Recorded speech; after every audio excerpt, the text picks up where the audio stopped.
Hi everybody, Jim Banks here. Thanks for letting me tell you a story about something really amazing that happened to me a few years back.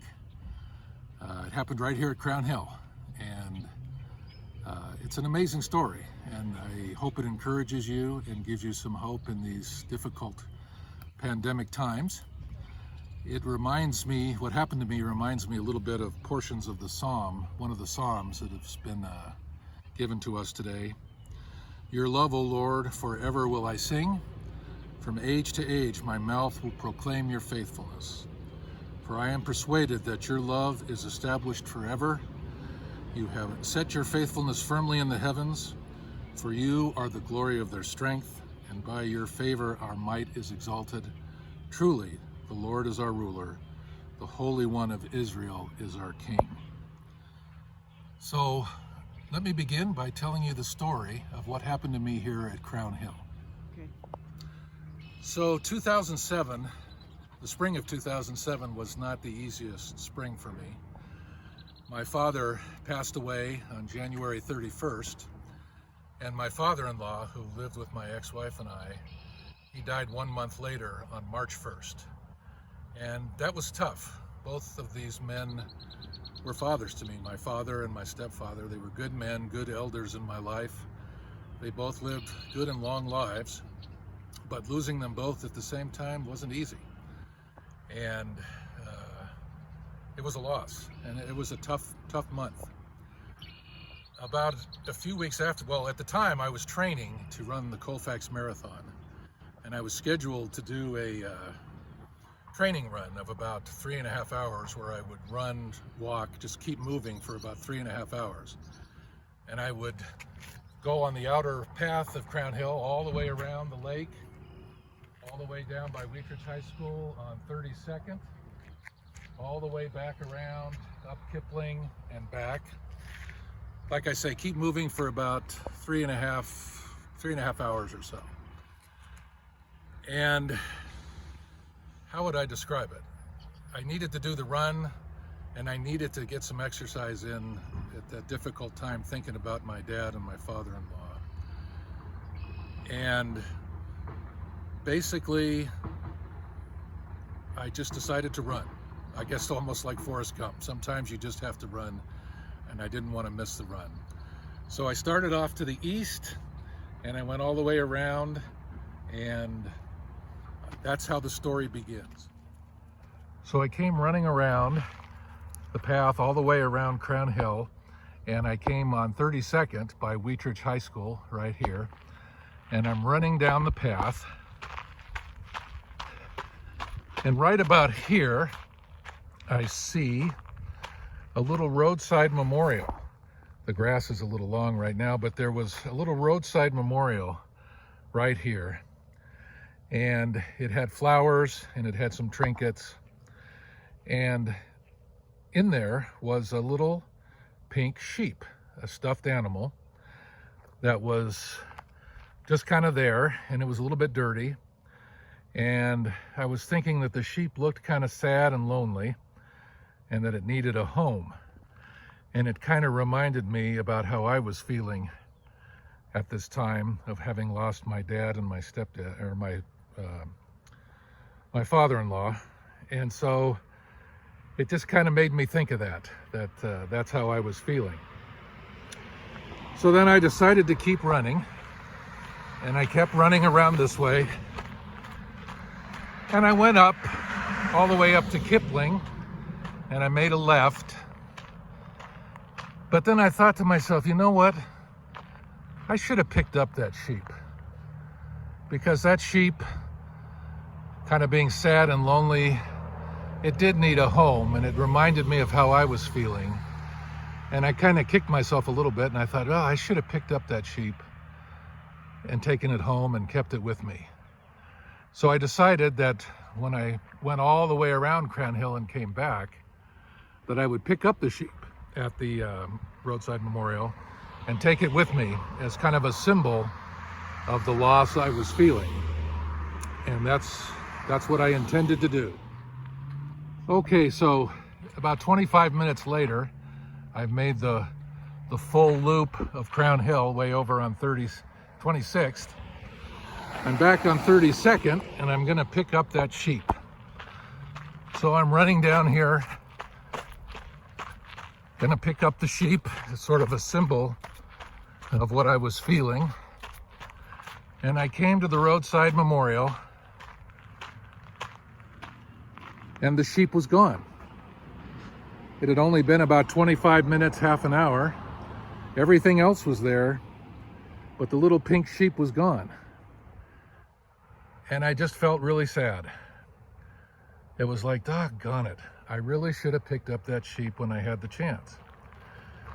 Again, it was it was kind of sad and lonely, and it needed a home, and I was feeling kind of sad and lonely, and I had a home, but my kind of home and my home world had been kind of saddened and affected with loss. And so it was like, shoot, why didn't I pick it up? And I would just kick myself a lot for that. So I continued to run back down, doing this loop, but I was just sad. And I wouldn't say it became the theme of the rest of my run, which would have been another 3 hours about. But it was just something I thought about a lot, that the pink sheep symbolized me, and not picking it up and not getting it back kind of symbolized me too. And so it was sort of a double loss in a sense. And so I kept running, went down to Kipling, and I go back all the way around Crown Hill, sort of kicking myself that I didn't pick up that little pink sheep.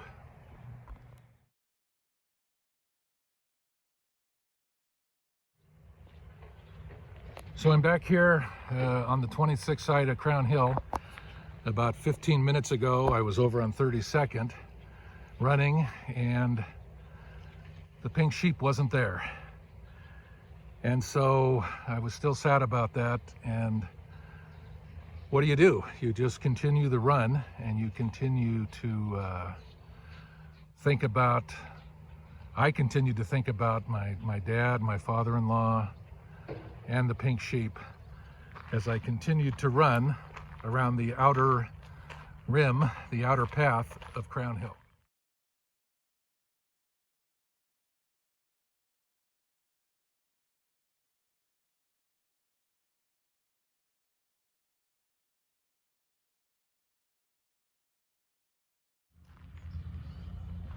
Okay, so I've been running about 3 hours now, and I'm tired and I'm sad, and I'm wondering just about life and my fathers, my elders, and the little pink sheep.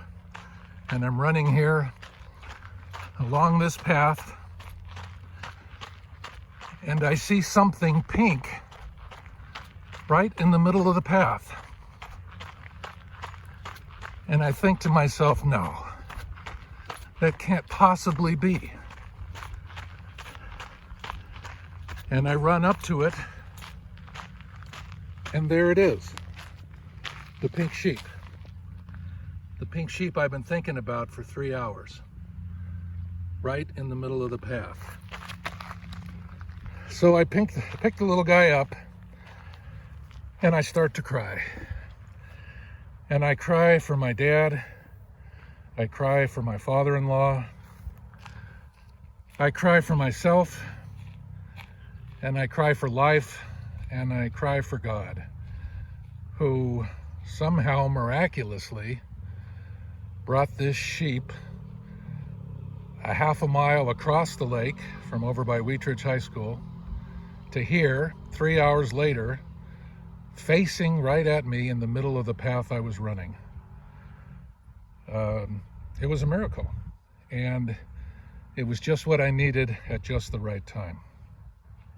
Okay. Go. So that's my story of the little pink sheep. It's a miracle. I have no idea how it happened. I've toyed with different ideas. I've wondered if somebody just picked it up after I had gone by and somehow 3 hours later put it right there, right in the middle of the path. I've wondered if an angel maybe picked it up and put it there. I've wondered if maybe God picked it up and put it there. I've even toyed with the idea of some sort of quantum time traveling thing that maybe I put it there. I mean, a future me put it there knowing that that's what I needed. I really have no idea. But what I do know is that in a billion years, if you had asked me what did I need, what do I need in the spring of 2007 when both my elder fathers had passed away, in a billion years I would never have said that I needed a little pink sheep. But that's exactly what I needed. God in his infinite wisdom knew exactly what I needed and how to give it to me. And it's a miracle. So that's my story of the little pink sheep. I hope it's been encouraging to you. Please know that in this difficult time, God will meet our needs. I think most of the time, God meets our needs straight ahead. We have a need and he meets it. But there are times like this when it's just miraculous what happens and how it happens.